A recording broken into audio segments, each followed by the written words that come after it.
जी sir. Sir ये अशरफ जिलानी साहब ये पूछ रहे हैं, खाने के बाद खट्टे टकार आते हैं, उनके लिए कोई नुस्खा बता दें। थोड़ी सी अजवाइन ले लीजिए जनाब, अजवाइन देसी किसी भी पंसारी से ले लीजिए, घर ला के अच्छी तरह साफ कर लीजिए। साफ करके अगर पाउडर करना चाहें तो वैलिड पाउडर के पाउडर में भी करना चाहें तो हाफ टी स्पून से 1 टीस्पून तक खाने के बाद जो है ना बिस्मिल्लाह पढ़ के आप अजवाइन देसी ले लीजिए, कभी भी खट्टे डकार नहीं आएंगे। आपका मैदा जो है उसमें तुरशी कम हो गई है, एक कुदरती तौर पे अल्लाह ने उस मैदे में तुरशी रखी होती है जो खाने को हजम करती है। आपका खाना जो है ना जल्दी हजम नहीं हो रहा, सीधी सीधी बात है, प्रोसेस लेट हो रहा है। कुछ लोगों को फील हो जाता है, कुछ को फील नहीं होता। तो मैं आपको नंबर 1 पे तो ये कहता हूं कि आप खुश्क खाने, ठंडे मशरूबात, ये चीजें मुकम्मल छोड़ दें। हर खाने के बाद थोड़ी सी अजवाइन देसी ले लिया करें।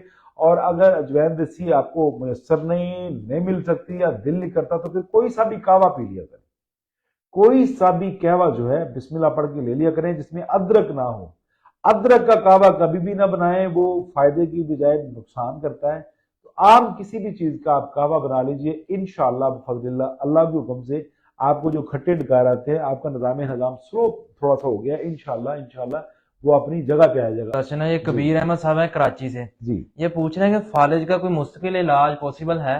जी बिल्कुल है, क्यों नहीं है। और एक यार आपकी मैं ये क्लियर कर दूं, कराची से कौन साहब है? कबीर अहमद साहब हैं। कबीर साहब, दुनिया में कोई ऐसी मर्ज नहीं है जो जिसका इलाज नहीं, कोई ला इलाज मर्ज नहीं है। डॉक्टर कह देते हैं इसका इलाज नहीं है। मैं बहसियत मौलज ये नहीं कह सकता कि इसका इलाज कोई नहीं है, क्योंकि अल्लाह ने पहले इलाज पैदा किए फिर बीमारियां पैदा की हैं। और मायूसी तो फिर कुफर की तरफ है।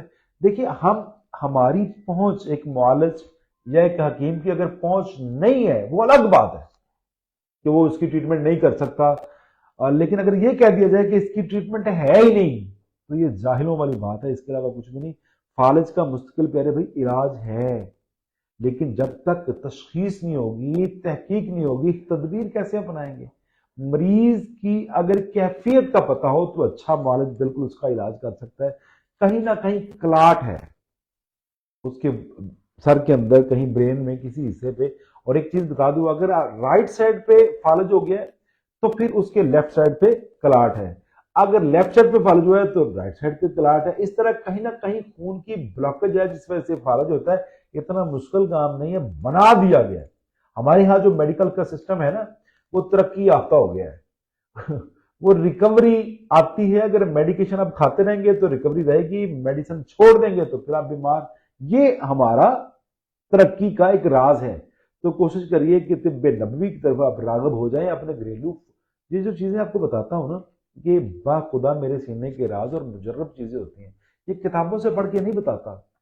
आप लोग के क्वेश्चन आते हैं तो ये जो दिल में चीजें होती हैं वो इसलिए बताता हूं कि मैं दुनिया जाने से पहले मैं चाहता हूं कि अल्लाह अपना फजल फरमा दे, अल्लाह अपना करम फरमा दे, मैं ये सदका जारिया छोड़ के जाऊं ताकि मेरी बख्शिश का सबब बन जाए।